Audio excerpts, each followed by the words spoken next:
Ya, Assalamualaikum warahmatullahi wabarakatuh. Kembali lagi bertemu dengan saya di perkuliahan minggu ketiga, part yang kedua.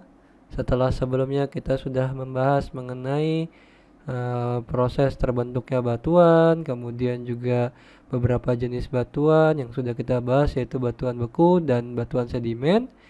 Nah, kita akan coba lanjutkan untuk di part kedua ini kita membahas kembali mengenai batuan sedimen. Jadi tadi sebelum di akhir part pertama kita sudah membahas bagaimana skala dalam ukuran butir yang kita kenal sebagai skala Uden-Whitworth. Nah, sekarang kita bisa bayangkan di sini, maka ini adalah sedimen. Jadi sedimen ukuran gravel itu lebih besar dari 2 mm. Kemudian ada juga batu sedimen pasir ukurannya tuh antara 2 mm sampai 0,062. Kemudian ada lanau ukurannya tuh 0,062 sampai 0,004 sampai yang lebih kecil lagi yaitu 0,004 yang kita sebut sebagai lempung. Sama di sini ada proses compaction atau sementasi atau kompaksi atau kita kenal sebagai proses litifikasi. Kalau seandainya pecahannya itu ukurannya atau bentuknya adalah rounded, maka kita sebut sebagai konglomerat. Tapi kalau seandainya pecahannya itu adalah bentukannya itu menyudut, maka kita sebut sebagai breksi. Sama kalau sand kemudian proses litifikasi maka berubah nama jadi sandstone atau batu pasir. Silt itu juga sama, ketika terjadi compaction atau sementasi atau litifikasi maka berubah nama jadi batu lanau. Nah, untuk clay sayangnya karena ukuran butirnya sangat kecil, nggak akan mungkin masuk yang namanya sementasi, makanya hanya proses compaction aja yang kita kenal sebagai shell atau claystone. Nah, ini juga sama yang tadi. Ini adalah klasifikasi dari batuan sedimen, di mana kita kenal yang namanya ada batuan sedimen detrital atau detritus, ada yang tipikalnya adalah chemical atau yang biochemical di sini. Ini adalah klasifikasi batuan sedimen tadi yang sama sebenarnya. Dan ini adalah kita bisa mengetahui dari tekstur klastiknya, partikel atau ukuran partikelnya. Nah, kalau tadi ukuran fragmennya itu ternyata membundar, maka kita sebutnya sebagai konglomerat. Tapi kalau fragmennya itu menyudut, maka kita sebut sebagai breksi. Nah, untuk yang medium di sini kita akan ketemu yang namanya sandstone atau batu pasir serta arkos. Nah, arkos ini apa sih? Nah, arkos ini ketika batu pasirnya akan dominan dengan mineral K-feldspar atau potasium feldspar atau kita kenal orthoklas feldspar. Orthoklas. Jadi warnanya itu cenderung lebih berwarna merah muda karena memang orthoklas ini di alam lebih banyak berwarna merah muda.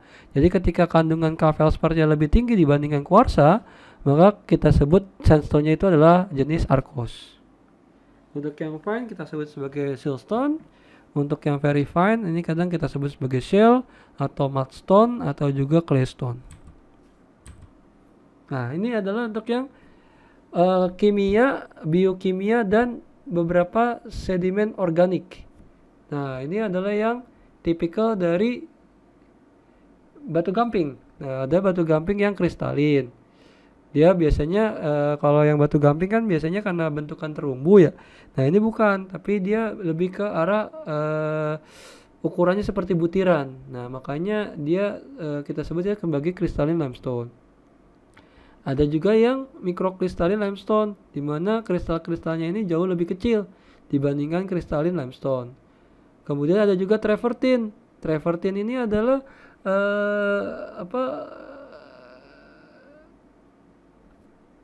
endapan kalsit di laut dalam, itulah kita sebut sebagai travertine. Ada kokwina. Nah, kokwina ini mulai jenis dari si batu gamping jenis yang biokimia. Nah, ada juga yang batu gamping yang memiliki beberapa fosil, ada juga batu kapur. Nah, situ. Ada juga yang di sini adalah yang jenis yang apa namanya tidak ada kuarsanya, tapi lebih cenderung terdiri dari si silikat. Nah, kita namakan sebagai quartz atau rijang. Ada juga yang dominannya adalah gipsum, yang kita sebut sebagai batu gipsum. Ada juga yang dia adalah jenisnya halit atau garam, ya kita sebutnya sebagai batu garam. Dan inilah yang organik sedimen yang kita kenal sebagai batu bara. Nah, ini contohnya rijang. Jadi rijang ini terbentuk di laut dalam. Dia tidak mengandung CaCO3, tapi dia dominannya adalah si SiO2. Nah, ini kalau ada mineral pengotornya, maka rijang ini akan berubah nama. Bisa jadi agat, bisa jadi flint. Kalau mineral pengotornya adalah mineral berwarna hijau, ada jasper. Ada juga ini jenis yang awalnya dia kayu, batang pohon, tapi karena termineralisasi, nah kita sebut sebagai petrified wood. Nah, ini adalah pengendapan sedimen yang terjadi.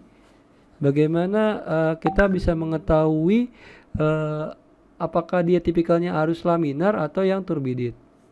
Nah, ini kita juga kenal sebagai graded bedding. Jadi partikel-partikel yang lebih besar itu akan cenderung mengendap lebih duluan dibandingkan yang partikel lebih kecil.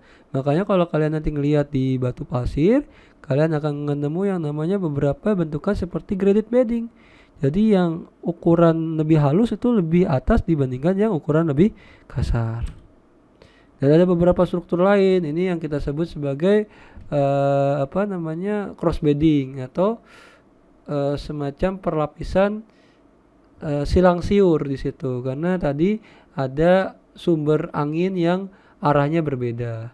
Ada juga yang di sini seperti ada jejak-jejak, ini ripple, kemudian juga ada beberapa tipikal yang laminar di sini atau fluid case atau mud crack. Itulah sebagai contoh dari struktur-struktur yang terjadi di batuan sedimen. Nah, di sedimen batuan sedimen ini diendapnya di mana aja sih? Nah, kita akan bisa menemukan batuan sedimen di lingkungan pengendapan fluvial atau sungai. Atau juga ini bagaimana gambaran bagaimana keterbentukan dari sedimen atau batuan sedimen di teras sungai yang kita kenal sebagai floodplain. Nah, makanya kalau di pinggir-pinggir dari sungai atau kali itu sebenarnya nggak boleh ditempati sebagai tempat tinggal. Kenapa? Karena itu adalah tempat alamiah sedimen terendapkan.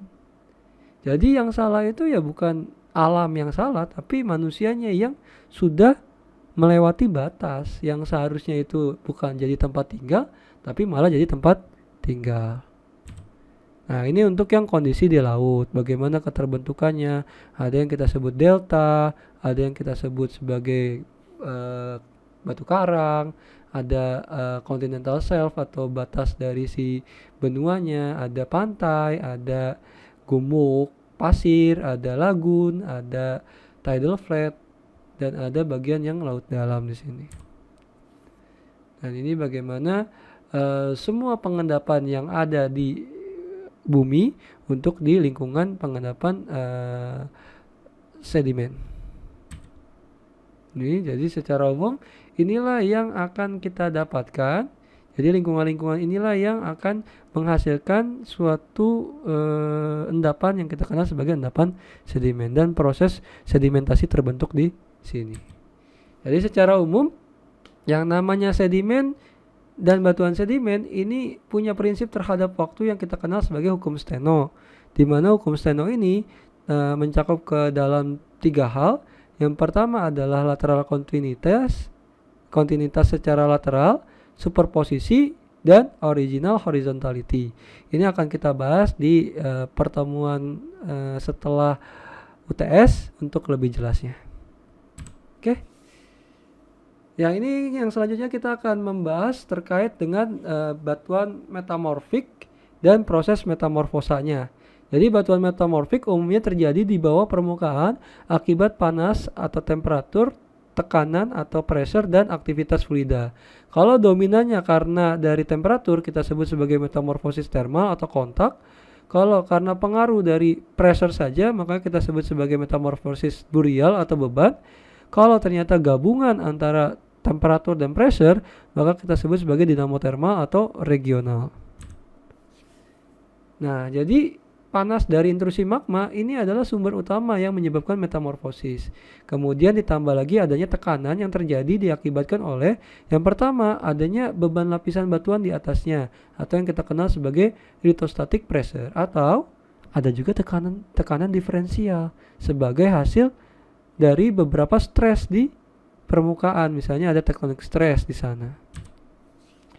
Kemudian selain tadi pressure dan temperatur, ada juga pengaruh dari fluida yang berasal dari batuan sedimen dan magma dapat mempercepat reaksi kimia yang berlangsung pada saat proses metamorfosis. Ini juga akan menghasilkan mineral yang baru. Dan ini dari proses metamorfosis ini dapat terjadi di setiap kondisi tektonik, tetapi paling umum dijumpai pada daerah yang tipikal konvergensi atau daerah subduksi. Nah, ini bagaimana keterbentukannya. Jadi semakin dekat dengan astenosfer ya berarti kan pressure-nya akan meningkat, meningkat, maka dia akan lebih tinggi pressure dan temperaturnya. Nah, ini. Jadi seperti apa sih proses metamorfosa itu? Jadi dulu sebelum kita terjadi proses metamorfosa, maka si mineral-mineralnya ini ya acak, tidak beraturan di sini. Jadi mirip-mirip proses kompaksi di sedimen, tapi di sini kalau kompaksi itu kan pengaruhnya karena pressure saja di situ atau beban. Kalau untuk yang metamorfosa ini gabungan dari si pressure dan temperatur sehingga menyebabkan si mineral-mineral ini akan menyerupai lapisan menyesuaikan dengan tipe mineral-mineralnya.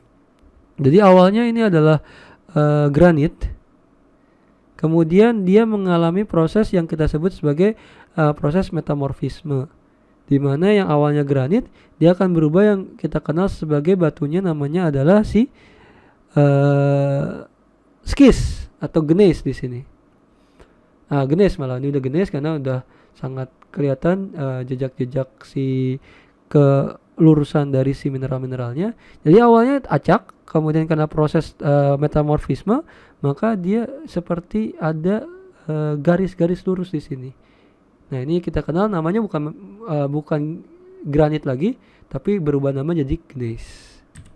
Nah, ini tadi prosesnya bagaimana keterbentukan dari si batuan metamorf. Jadi batuan metamorf sendiri ada dua jenis.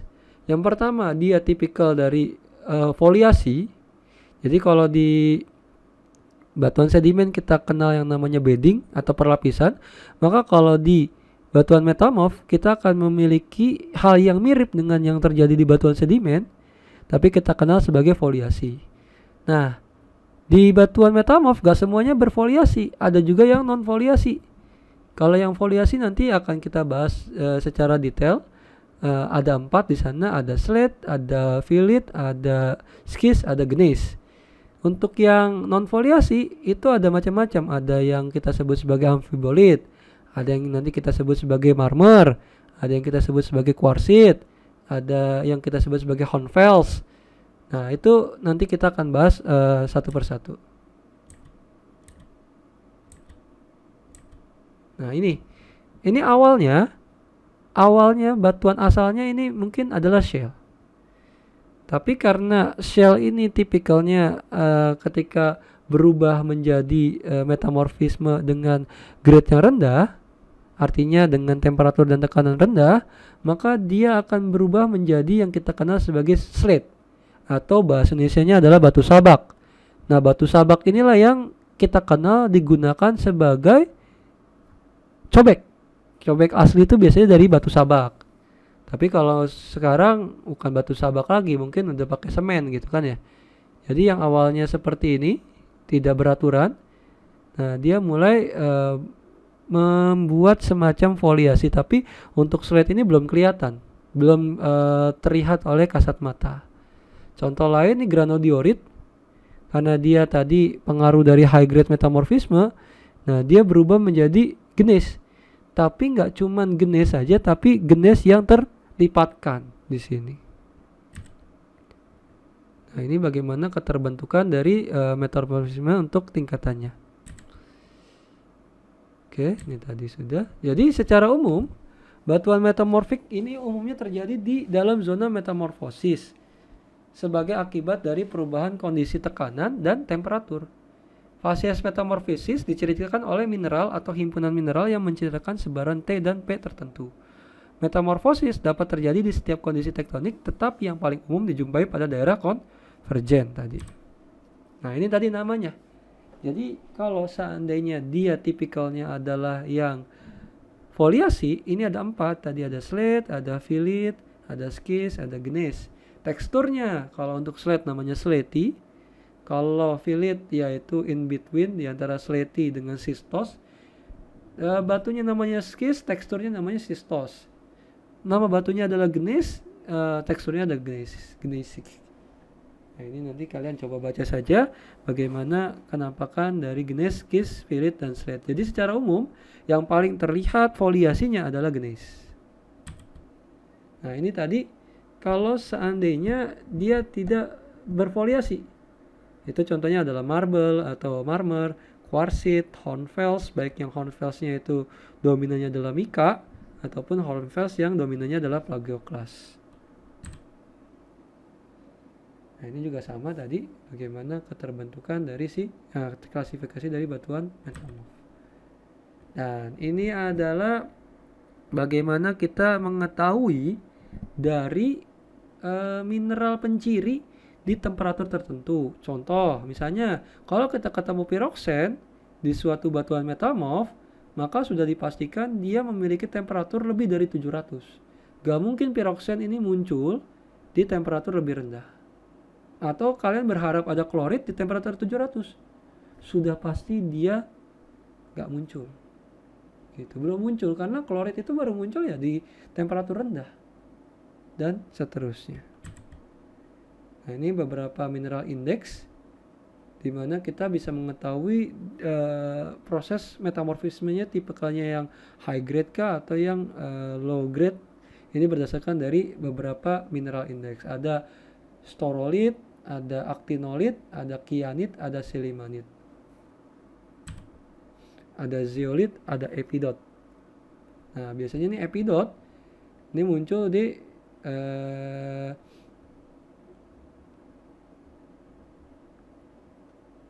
yang rendah di sini atau regional, untuk yang metamorfisme yang regional.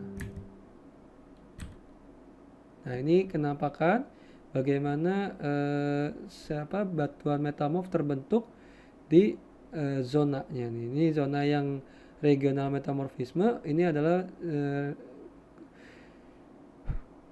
metamorfisme secara kontak.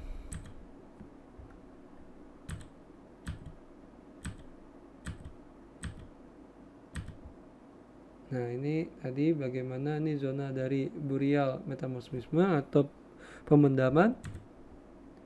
Ini adalah zona blue schist atau eklogit. Ini zona green schist atau amphibolit. Yang ini adalah zona di mana ada melting di situ. Sama ini tahapan metamorfismenya. Jadi kita akan mendapatkan yang namanya zonasi dari si mineral-mineral di metamorfik ini,